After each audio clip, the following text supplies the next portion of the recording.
Okay, no? So, from starting point, no, lagi ka na sa neutral, no? So, pag in-start mo na yung engine, no, laging gano'n, no, pag i-off mo rin yung engine, no, laging naka-neutral na. Okay, so pag naka-neutral ka, pag naka-neutral ka, naka-handbrake yan, di ba, no? Pag bibitaw mo na yung handbrake, unang gawin mo, tapakan mo yung brake, alisin mo yung handbrake. Ngayon, paano ba uusad ang sasakyan, no? Natural, syempre, ilulubog mo yung clutch, ilulusot mo yung gear 1. So, yung gear 1, nasa pagitan tayo ng 3 and 4 eh. Tama? Sa pag kinabig mo ng kaliwa, iangat mo siya, so yun yung gear 1. So, ibig sabihin, pag kinabig mo ng kaliwa, binaba mo, gear 2. So, pag inangat mo ulit, no, ng tuwid lang, ginanon mo, yan, diretso, 3. So, 4, hila lang pababa, kasi katapat lang ni 3 yung 4. So, yung 5, kabig ng kanan, pataas. Ang tama? So, yung reverse, kabig ng kanan, ano, sa baba. So, yun. Okay. So, yan. Kasi may laro yan. Isang pa kaliwa, isang pa kanan. Yan. Sa pagitan ka ng 3 and 4. Ganun yan. Okay. So, paano mo pausadin ng isang manual? So, etong gas, hindi yan na magpapausad ng sasakyan. Tandaan niyo, no? So, gear 1, no? Yung iba kasi, ang ginagawa nila, dinidiin yung gas sabay angat ng clutch. Okay. So, madali yan. No? Ibig sabihin, pero inuna mo yung gas, walang response. Tama? Ayan, o, tataas RPM mo, pero walang response. Ngayon, ano ba magkapausad ng isang sasakyan? Ito yan, no? So, kung papansinin mo, may biting point na tinatawag. So, let's say, ito yung biting point, no? Yan. So, nilubog ko yung clutch, ito. Inaangat ko ngayon yung clutch ng dahan-dahan. So, nung inaangat ko, tatapat niya sa biting point, gagalaw yan. Tingnan mo, ayan. Yan, tumapat na, gumalaw na. Steady mo lang. 1, 2, then pwede mo nang bitawan. Okay.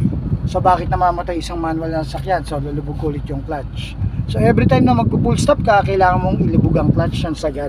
Sagad to the floor, no? Hanggang flooring talaga. Yan.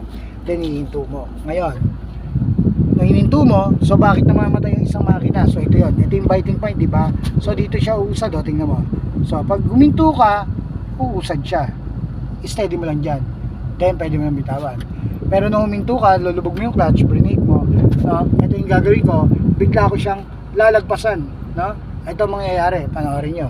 Okay ha, tingnan yung dashboard. Okay, so yan. So, patay ang makina. So, doon namamatay yan, no? Ibig sabihin. So, ibig sabihin, mali yun. So, clutch plus gear, pag namatayan kayo na naka-gear 1 ka, no? Lubog mo yung clutch. Clutch plus gear, any gear, no? Gear 1, neutral pa rin yan. So, papatay mo na aircon, then pwede mo na i-start ulit yan. So, hindi muna naman pwedeng bitawan kasi nga, tatalbog na naman siya, mamamatay na naman siya, di ba? Kasi hindi naman siya lulusot. So, ang pag-angat niya, no, dahan-dahan lang, angat mo yung clutch. Pag tapat ng biting point, steady mo lang, 1, 2, then pwede mo nang bitawan. So, nung nabitawan mo na, hindi na mamamatay yan. So, kahit iliko mo na yan, ganun kasimple yan. Iliko mo lang, okay? Wala ka ng tapak dyan, kung tutusin. Pero yan, kasi nakaporma lagi yung paa natin sa brake para pag may tumakbong bata, biglang hinto ka. Paano kayo hinto? Ano requirements ng hinto? Lubog mo yung clutch, then brake. Not like nang tumatakbo ka na mabilis, pwede mo munang i-brake, pero nung pahinto ka na, no, kahit anong gear ka pa, 1, 2, 3, 4, walang problema, no? Tumatakbo ka ng 70, no? Bigla kang hihinto, nasa gear 4 ka, no? Kapaka mo yung brake, nung pahinto na, sabay lubog ng clutch, wala nang change gear. Hindi mo na kailangan i-change gear yun, okay? So, ganun kasimple.